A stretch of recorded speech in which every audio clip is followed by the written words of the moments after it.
Hello and welcome everybody to another match from Draymond's StarCraft 2v2 tournament. And I forgot to shut my door before recording. Anyways, this is going to be yet another placement match. This one is actually coming from the bronze and silver category, and initially I thought this was actually coming from the silver and gold, gold and platinum category, but no, this is bronze and silver.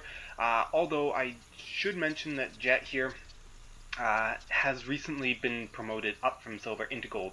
So, yes. But anyways, what are our opponents? Who are they actually? Because what is, what's appropriate too? We have Zerg for Jet here. I'm going to just call him Jet for short. And he is in the bottom right corner of the map, and up on the top left corner we have Kestrel, the Terran player. And of course, both players right now just doing pretty much absolutely nothing other than just your basic openings.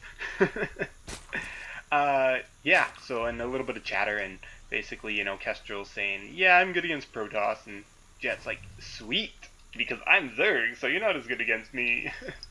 Get down, cat. Anyways, now that we have my cat off my computer desk, we can get back to casting. So, anyways, as I've already sort of told you if you've watched the other placement match that I posted up, is I'm only going to be casting placement matches that have something interesting in the game, something a little more out there, as not all of them will prove to be that interesting. So obviously this one will have a little nugget of you know, something fun in it, something for everybody to, you know, say that was cool or just, you know, don't care. Anyways, this is sick. Watch this. Boom! CV ready. Like, how did he know to put that there? That would be the fog of war. That is absolutely crazy. And anyways, Kestrel doing this thing where you start your supply depot to finish your wall offs, but the scout's already in. Doesn't matter. And I really don't get why people are doing this, because people have been doing this. They've been doing this right here, where they leave it partially finished, but it's like, it still ties up your minerals anyways. The only advantage you have is that you have a wall off without your SCV wasting time that it could be mining. But it still spends 100 minerals, so I don't know. Maybe it is better, maybe it isn't. I really don't know. But anyways, we see a spawning pool finally coming down after the sort of, you know, pretty standard fast expansion for our Zerg player here. And we see the overlords getting into position, and we see gas steal. And of course this gas steal is not actually a gas steal, it's just meant to keep his scout alive longer. I'm pretty sure that's all it is, and you don't really need, yes, and he cancels it. Because you really don't need to steal gas from Terran players, especially when they fast expand. But, you know, if you don't see any gas coming down from them at this point, you can be pretty confident they're fast expanding.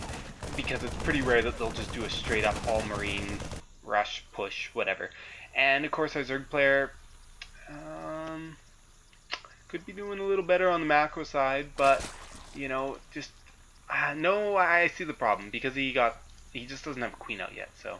Yes, that is why he does not have more workers, even though he has the minerals to spend on it. And of course, our Terran player could really use quite a bit of help with his macro right now. But we're looking at a bronze and silver game, guys, so we'll cut them some slack.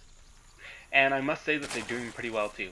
For, you know, I'm always like, there's a lot of little things you can pick up off bronze and silver games that they don't do great, but there's still a lot of things that they do pretty well. Like, you know, most of them aren't complete, like, it takes them 3 minutes to build one SCV before they even do anything in the game. Or they build a barracks without building any SCVs, and they just, like, wait until they have enough minerals to do everything off the starting 6. So, anyways, yeah, we see another barracks coming down, 2 of them actually, for Kestrel. We see speedlings, or Zergling speed being researched, I should say, as well as just a bunker being placed down to sort of secure the front here against any all-in push. But the interesting thing is Kestrel, absolutely no scouting. Not even just sending an SCV on a death wish and rally here and then rally somewhere here. And Kestrel, sorry, Jet here now getting out quite a healthy number of queens and kind of forgetting to build drones right now. But I'm sure he will remember very shortly. He's probably just focused on some sort of micro, as quite often that is one thing that bronze and silver players are notorious for, is you can't focus on too many things at once. And I don't blame him, because I find it extremely hard to focus on a lot of things at once. And yes, we see a ton of drones being queued up. That is just absolutely massive. And if you look at the income tab, whoa, there we go. Now that puts him in a clear commanding lead for the harvest account. But we've also noticed that Kestrel, now having that second expansion, not fully taking advantage of building all those extra SCVs, right now just going for some Marines, and he's going to be getting out a factory. Probably my guess would be he's going to be doing Marine Tank, because that is quite useful when you're a professional player against Zerg. And Marines basically mean that they can't have a ton of Mutalisks out, and if they do, well, you know. And then Banelings, the tanks have to deal with the Banelings and the Zerglings to keep them from getting surrounded. But this is a very, very hard build to pull off, even when you're in a higher level of play, because it requires a lot of micro. You have to micro back your Marines, as well as splitting them as they're being chased by all those Banelings and Zerglings, or Speedlings. Anyways, we see third base is almost finished for Jet, and he's been trying to open up this pathway, but those poor Zerglings having very little attack, 5 damage. This rock had 2,000 health. Yeah, and a few more reinforcing buddies come help, but yeah. Anyways, let's get back to Kestrel then, since the rocks aren't the most interesting thing. Here we see Kestrel's going for some more upgrades. He's going for Stim Pack. He's getting some Marauders, getting a Starport, presumably to get out just Medevacs and really nothing else. And yeah, the Overlord's going in for the slow Scout. Of course, they're a lot faster since the patch, everyone likes to say, but whatever, they're still slow. Actually, sometimes they are quite a bit faster, because sometimes you can't kill them when you could be born. It's like, grrr. Oh, we see the Hive, I do believe it is. No, the Lair. We see the Lair coming on the way. We see double gas going down, and we see 2 Baneling nests. No clue why. But, you know, we have 2 Baneling nests. Of course, now the Queens are going to start spreading their seed around the world, contaminating it with their creeps. And poor Overlord goes splat. Do you like my sound effects? It was pretty bad. And if we look at the Ingram tab here, we can see Kestrel kind of completely forgetting that he's allowed to build extra SCVs. Very efficient Vespian gas harvesting at least, though. Good job, man. And he's not going to be supply blocked anytime soon, so even better, man. Yes. Go Kestrel. I'm cheering you on. I'm cheering you on. And now he's bringing out an armory, has an engine bay out already. I don't believe he started any upgrades. No upgrades yet, but I'm sure they will be coming soon. And the reactor coming down on that barracks. Surprised this barracks didn't have a reactor a lot earlier, but maybe we'll see one in this one. It'd be kind of nice to see too. But we see a huge commanding lead for the harvest account from Jet, as well as, you know, having pretty good mineral saturation, although he kind of forgot about these gas, which tends to happen a lot, and he's actually hurting for it, because he's been trying to morph in Banelings there, and yeah, it has hurt him a little bit, not picking up on the fact that he's got these gases ready, but no workers in there. We see a healthy number of medevacs now in the field, forwards quite a good amount. No tanks yet, though, surprisingly, and first tank is just being researched halfway through. Research is just being built halfway through. We see some weapons being researched, as well as, ooh, what is this? That could be interesting. And we see an infestation pit, probably not to get infestors, but maybe. You know, just maybe, because infestors would make sense, but this is bronze silver, so I'm kind of thinking maybe not for the infestors. Probably just to be able to go up to the hatchery. Hive. I really should get familiar with all these other races if I'm going to be casting games with other races. Once again, we see the gas still not being taken. Oh, come on, man. But very, very nice job on this creep. Yes, nice job on the creep. And Kestrel here, the hero of the game, has a siege takeout, and he has started researching siege mode. Dun dun dun. Off of his 33 workers. Oh, he's up to 37. Good job, Kestrel. You're the man. And look at this. Yeah, look at that gas going. Look at that gas going. Yeah, not so interesting. A ton of upgrades on the way, though. We see the Marauder slow. We see weapons 1 is almost complete. We see armor 1 for infantry. We see vehicle weapons 1 being researched, as well as another tank coming out. And yes, finally getting more reactors. There we go. That's the thing he needs to do. Another barracks, so he's definitely going to be able to build a lot of units once he has a lot more workers to mine a lot more gas. But interestingly enough, we see drops. This is pretty cool. It's not very often that I get to see a Zerg player dropping. Smartly parking these Overlords right out of range of those buildings. Just. Anyways, those Overlords, I presume they're waiting for these ones to come in, because multi-pronged attacks are the most efficient. You get the army to move, distract them with one group, and then boom, you swoop in with the other one. The thing that I would suggest for Kestrel here, if he was defending against this, is kind of split his army in half if possible. Only send enough units up to deal with the drop, you know, and not excess. I make that mistake a lot of times. Just pick my whole army up and send it to deal with the drop. No, you just want to pick enough units up to deal with the drop and leave everything else. And this might be devastating. And of course, Command Center comes in here. I should see these overlords, but you know, there's no guarantee that you'll actually understand that there's units in there. It's kind of a hard guess. But these Zerglings just going to lunch, completely demolishing the number of workers. Oh, that's gonna hurt so bad. And of course, Kestrel bringing up this whole army, that whole mentality. It's perfect time for these overlords to swoop in. And oh, this is really gonna hurt. Kestrel, run your SCVs! No! And he forgets to run the SCVs. Anyways, let's look back at Jet, because I'm too depressed watching Kestrel lose all of his workers. So Jet has an extremely healthy number of Banelings. Oh my god, almost 2 full pages of Banelings. I think that's 24 per page. 1, 2, 3, 4, 5, 6, 7, 8. Yeah, 24 Banelings per page. That's retarded. So he has like 46 Banelings and then some Zerglings. That's awesome.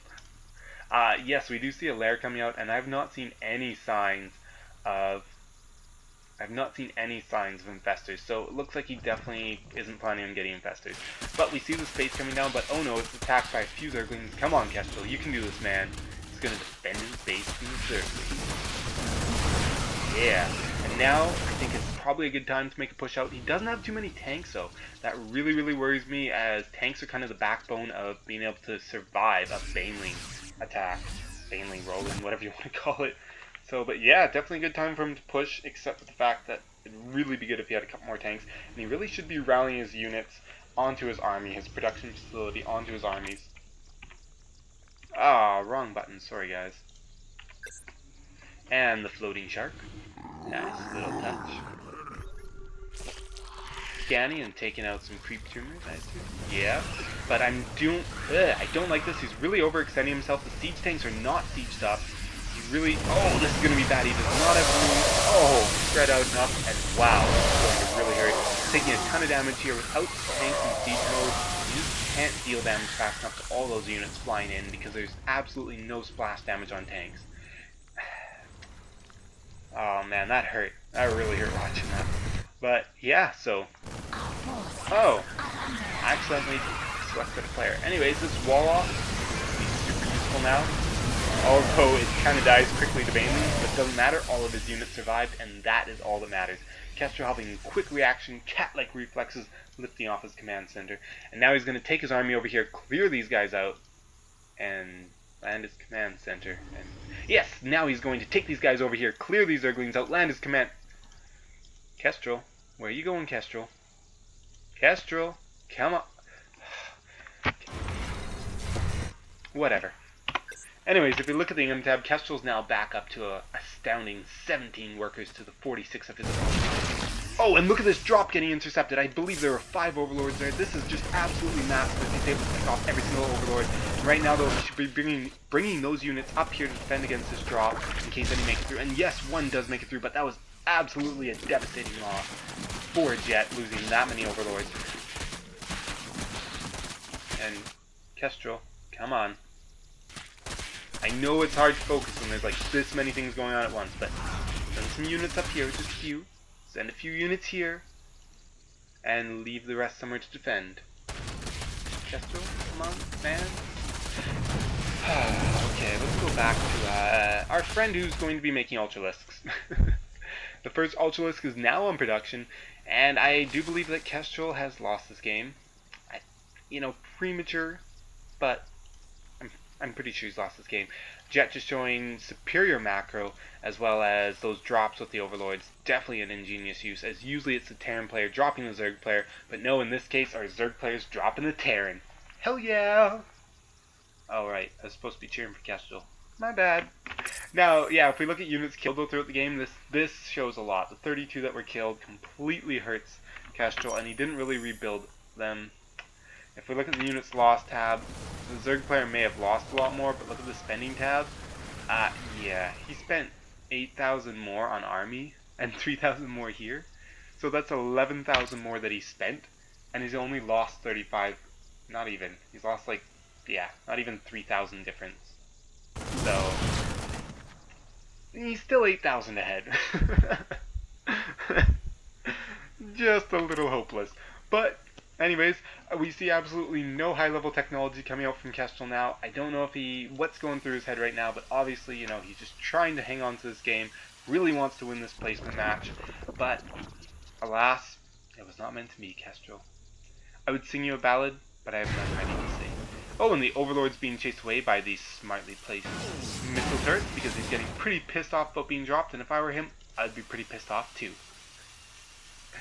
We see a ton of mules being dropped here. Look at the income just skyrocket. Even though he only has 18 to 51, he's able to maintain the exact same mineral income because of mules being so insanely awesome. And yeah, I just like, it's crazy how Terran players can do that. Just drop a ton of mules and suddenly their income, except for gas, is the same as yours. And you're like, what? Oh, and this big attack is coming in. A scouting Zergling checking, seeing if it's safe. Not sure what he reported to the army, but I would assume he reported it safe because the army's getting ready to move in, and Kestrel having his units split up in a very bad way. Where are these units? Come on in! Come into the battle! Oh! And the units are just getting slaughtered up here as the Banelings detonate, the Zerglings surround, the Ultralists do nothing because they're too fast, they can't get in there in time. And the command centers are getting surrounded, it burns to the ground, the rest of the army comes to reinforce, but where are the medevacs? The medevacs which have been hanging out down here. Could have been really useful in this engagement. And Kestrel not sieging siege tanks. Come on, Kestrel. You research siege mode. Oh, that's hard to watch. Hard to watch as the siege tanks not being sieged. And Jet here making sure that he has a fourth base getting ready. Making sure that he can do what's needed to win this game if his opponent secretly has like 14 siege tanks. But he doesn't. So, poor Kestrel not going to be able to win as there are not 14 super siege tanks on the top here with siege mode. And this base is not really mining. Well, there you have it, ladies and gentlemen. This is one of the placement matches in the bronze and silver.